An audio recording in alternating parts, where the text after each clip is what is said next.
Hello everyone, और मैं अभिषेक राज आ चुका हूँ आपके सामने एक नए वीडियो को लेकर। और इस वीडियो में हम मेनली फोकस करने वाले हैं इंग्लिश पे कि इंग्लिश CGL 2022 के लिए कितना इम्पोर्टेंट है, क्या पिछले पैटर्न और आज के पैटर्न में कितने बदलाव हुए और क्या न्यू पैटर्न में इंग्लिश की इम्पोर्टेंस घट गई है, और अगर नहीं घटी है तो हम इन बचे हुए दिनों में लगभग 2 महीने में इंग्लिश की तैयारी कैसे करें। मैं आपको हर एक छोटी छोटी जानकारी देने वाला हूँ, तो प्लीज लास्ट तक वीडियो में बने रहे। तो सबसे पहले हम जानने की कोशिश करेंगे कि इंग्लिश क्या अब भी उतना ही इम्पोर्टेंट है जितना कि पहले था। तो अगर हम बात करें इंग्लिश की, तो इंग्लिश अगर हम ओल्ड एडिशन की बात करते हैं, पैटर्न की बात करते हैं, तो टियर 1 में दोनों 50 मार्क्स के थे, तो इसमें तो कोई चेंज नहीं आया है। लेकिन अगर हम टियर 2 की बात करें तो टियर 2 में पहले लगभग 200 questions each of 1 marks English के ही आते थे। लेकिन आज के न्यू पैटर्न में हम आप देख सकते हैं कि 45 क्वेश्चन जो है इंग्लिश के ही है, और जो कि हर एक क्वेश्चन 3 मार्क्स का है। तो आपके अनुसार आपको लग रहा होगा कि क्वेश्चंस कम हुए तो इंग्लिश की इंपॉर्टेंस घटी है, लेकिन ऐसा नहीं है। इंग्लिश के चैप्टर से कोई भी, इंग्लिश के सिलेबस से कोई भी चैप्टर्स कम नहीं हुआ है, कोई भी चैप्टर कम नहीं हुआ है, सारे चैप्टर सेम है, सिर्फ नंबर ऑफ क्वेश्चंस घटे हैं लेकिन इंपॉर्टेंस सेम है। पहले क्वेश्चंस 1 नंबर के आते थे, अब 3 नंबर के आ रहे हैं। यानी कि अगर आप पेपर में टियर 2 के पेपर में अगर आप कोई ऐसा चैप्टर स्किप करते हैं जिससे कि 2 या 3 क्वेश्चन उस एग्जाम में आ जाए, यानी कि आप टोटल 9 मार्क्स लूज कर देंगे। और इंग्लिश एक ऐसा सब्जेक्ट है जिसमें कि हम जान सकते हैं कि हम रिस्क भी लेते हैं। तो अगर आप गलत आंसर करते हैं तो आप उसी 3 सवाल में आपके -12 मार्क्स हो जाएंगे, यानी कि आप 12 मार्क्स के घाटे में रहेंगे। और कोई बंदा अगर उस तीनों सवाल को सही किया है, आपने तीनों गलत किया है, वो बंदा आपसे 12 नंबर अधिक रहेगा, और सोचिए उसके रैंक में कितना बढ़त हो जाएगा आपके मुकाबले। तो इंग्लिश की इंपॉर्टेंस बिल्कुल भी नहीं घटी है, बल्कि इसकी इंपॉर्टेंस बढ़ गई है। अब इस पे ज्यादा फोकस करने की जरूरत है, क्योंकि अब हर एक क्वेश्चन 3 मार्क्स के आ रहे हैं। तो मैं ज्यादा डिटेल में इसमें नहीं जाने की कोशिश करूंगा, और मैं बात करता हूँ डायरेक्टली इंग्लिश पूरे सिलेबस के बारे में मैं बात करने जा रहा हूँ।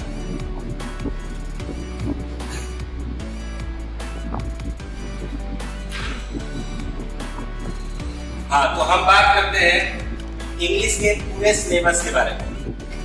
तो इंग्लिश में 3 सेक्शन होते हैं। इंग्लिश के पेपर में आपको 3 सेक्शन देखने को मिलेंगे। एक रहेगा ग्रामर, एक रहेगा आपका कॉम्प्रिहेंशन, और एक रहेंगे आपके वोकैब। ये 3 सेक्शन आपके इंग्लिश में आने वाले हैं। ग्रामर में क्या कौन कौन से क्वेश्चन आते हैं? ग्रामर में आता है एरर स्पॉटिंग, ग्रामर में आते हैं वॉइस, जिसको हम एक्टिव पैसिव आप कर सकते हैं। फिर ग्रामर में आते हैं narration, that is direct indirect speech. ये मेनली आते हैं ग्रामर। कॉम्प्रिहेंशन की बात करें तो कॉम्प्रिहेंशन में आते हैं आपके पैसेजेस, क्लोज टेस्ट, और कॉम्प्रिहेंशन में हम डाल सकते हैं सेंटेंस रीअरेंजमेंट, यानी कि PQRS। ये आते हैं आपके कॉम्प्रिहेंशन। वोकैब की बात करें तो आपको पता है एंडोसाइलेंट, OWS, इडियम्स एंड फ्रेजेस, और करेक्ट जो वर्ड आते हैं, यानी कि आप कर सकते हैं स्पेलिंग, करेक्टली स्पेल्ड और इनकरेक्टली स्पेल्ड। तो आपको ये 3 चीज आपको कवर करना है, एक ग्रामर, एक कॉम्प्रिहेंशन और एक वोकैब। तो ग्रामर में तो कोई चैप्टर घटे नहीं, आपके ग्रामर में आज भी एरर स्पॉटिंग के क्वेश्चंस आने ही आने, आज भी वॉइस के क्वेश्चंस आने ही आने, आज भी आपके नरेशन के सवाल आने ही आने। तो अगर मैं बात करूं कि इसको तैयार कैसे किया जाए, तो आज भी एक बुक है जो कि आपको बेसिक तरीके से बताती है और कम समय में ज्यादा प्रिपेयर करवाती है, वो है नीतू मैम की वॉल्यूम 1 की किताब।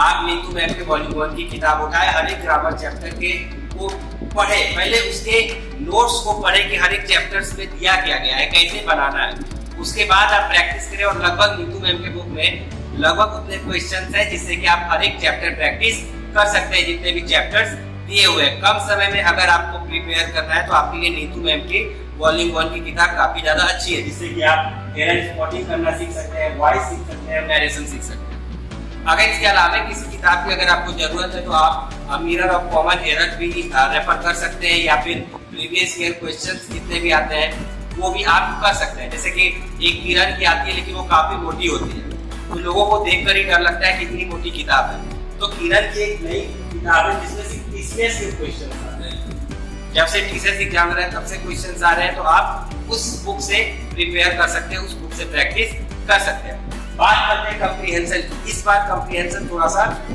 ज्यादा इंपॉर्टेंट है, क्यों? क्योंकि इसमें बोला गया है कि एक पैसेज स्टोरी का रहेगा और बाकी 2 पैसेज जो होंगे किसी एडिटोरियल के रहेंगे, जो न्यूज़पेपर में। तो ये आपको जोर दे रहा है कि आप न्यूज़पेपर पढ़ो, आप उसे समझो। तो कम्प्रीहेंशन की तैयारी करने का सबसे अच्छा तरीका है रीडिंग है। आप कम्प्रीहेंशन के जितने क्वेश्चंस रीड कर सकते हैं कीजिए, प्लस में न्यूज़पेपर भी आप पढ़ सकते हैं। इससे आपके डबल फायदा है। थोड़ा थोड़ा अगर आप न्यूज़पेपर पढ़ते हैं तो इससे आपके करंट अफेयर्स तो तैयार होंगे, प्लस में आप उसके एडिटोरियल को अगर समझने की कोशिश करेंगे तो लगभग 2 क्वेश्चन जो है एडिटोरियल से आने वाले हैं। तो ये काफी ज्यादा इंपॉर्टेंट है और लोगों को प्रॉब्लम इसी सेक्टर में आती है, कम्प्रीहेंशन में ज्यादा आती है।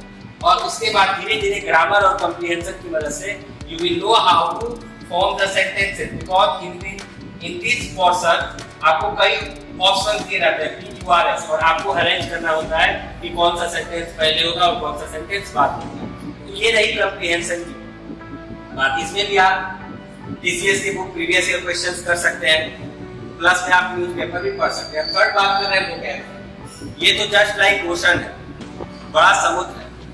आप कितना भी पढ़ो आपको लगेगा कि कम ही पढ़ रहे हैं। तो जब आपके पास कम समय बचा है तो आप कैसे करोगे?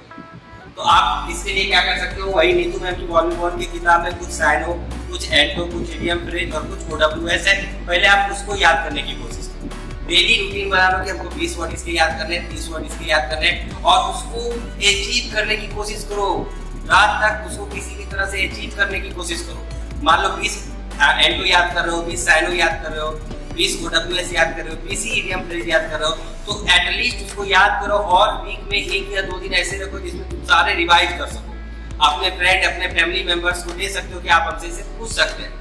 अगर कोई पूछने वाला नहीं है तो आप खुद ही सेट प्रैक्टिस करें, सेक्शनल मॉक लगाएं। जैसे इडियम फ्रेज के सेक्शनल मॉक हमने लगा लिए, एंटो साइनो के सेक्शनल मॉक लगा दिए, और जो सवाल नहीं आ रहा है उसको हम अपने डायरी या कॉपी में नोट करें। जितने भी आप इंग्लिश के मॉक लगाए, खासकर वोकैब सेक्शन में जितने ऑप्शंस हैं, जो सही ऑप्शन है वो तो आपको याद है, जो 3 अलग ऑप्शंस हैं उसको भी आप याद करने की कोशिश करें। इसके लिए आप ब्लैक बुक रेफर कर सकते हो, लेकिन मैं बिगिनर्स को ये सलाह नहीं दूंगा जो कि इस सीजीएल को टारगेट कर रहे हैं, क्योंकि ब्लैक बुक काफी ज्यादा है, उसमें काफी ज्यादा मटेरियल्स है, तो आप उतना याद नहीं कर पाएंगे, ऐसा मेरा मानना है। लेकिन कुछ जो होते हैं टैलेंटेड वो कर भी सकते हैं।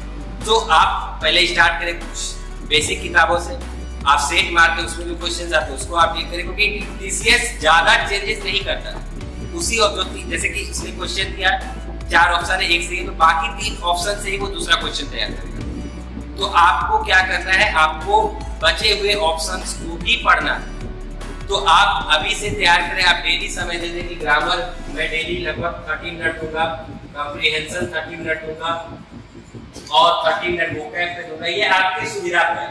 आप चाहे तो 1 घंटा दे सकते हैं, आधे घंटे दे सकते हैं, 2 घंटे दे सकते हैं। आपको जैसे तैयार करना है उसके अनुसार ये आप पे डिपेंड करता है। तो आप कौन कौन से बुक रेफर कर सकते हैं, नीतू मैम की वॉल्यूम 1, किरण की टीसीएस की बुक आती है वो प्रीवियस ईयर के लिए आप कर सकते हैं। वो क्या है कि आप हार्डविक्स के भी वर्ड्स को याद कर सकते हैं, वो भी काफी ज्यादा फायदेमंद होता है। या फिर अगर हार्डविक्स नहीं करना चाहते हैं तो आप और भी कई किताबें हैं प्रीवियस ईयर में जहाँ पे सारा कंपाइल करके वर्ड्स दिए हुए हैं, वो याद कर सकते हैं। ब्लैक बुक अगर आप पढ़ना चाहते हो आप ब्लैक बुक पढ़ सकते हैं। तो इंग्लिश एक लैंग्वेज है और लैंग्वेज आपको समझने की जरूरत है। रट के आप लैंग्वेज में मास्टरी नहीं कर सकते। इंग्लिश पे अगर आपको मास्टरी करने हैं तो इंग्लिश को आपको समझना होगा, और ये जो थोड़ा सा समय बचा है इसमें आपको करना है, तो आपको हार्ड वर्क के साथ साथ स्मार्ट वर्क करने की भी जरूरत है। और इंग्लिश की नॉलेज आपको हमेशा काम आती है। आप देश में रहो, विदेश में रहो, कहीं भी जाओ, इंग्लिश विल ऑलवेज हेल्प। और हम लोगों को यही सिखाया गया था, मुझे यही सिखाया गया था इंग्लिश के बारे में, तो मैंने इंग्लिश काफी हद तक खुद से काफी ज्यादा खुद से मैंने सेल्फ स्टडी की थी, क्योंकि इंग्लिश पढ़ने में मुझे काफी अच्छा लगता था। और इसलिए 2019 के सीरियल मेंस में मेरे 195 रॉ मार्क्स आए थे इंग्लिश में आउट ऑफ 200। ये मेरे रॉ मार्क्स थे। 16 को मेरा पेपर हुआ था और ये मेरे रॉ मार्क्स थे 200 में 195 2019 को, क्योंकि मैंने काफी ज्यादा रिवाइज किया था। लेकिन 2020 में मैंने रिवाइज इतना ज्यादा नहीं किया, क्योंकि एक जॉब पहले सिक्योर हो चुका था, तो मैं रिस्क फ्री था। तो इस कारण से 2020 में मेरे नंबर कम आए, और इस बार 2020 में मेरे नंबर इंग्लिश में 188 है, जो कि कम है। तो इंग्लिश अगर आप प्रैक्टिस करते हो घर पे, काफी ज्यादा मेहनत करते हो, आप प्रैक्टिस करते हो, तो एक समय ऐसा आएगा कि आप 2 घंटे की पेपर उसके आधे 1 घंटे में, सवा घंटे में, 1.5 घंटे में देने लगोगे।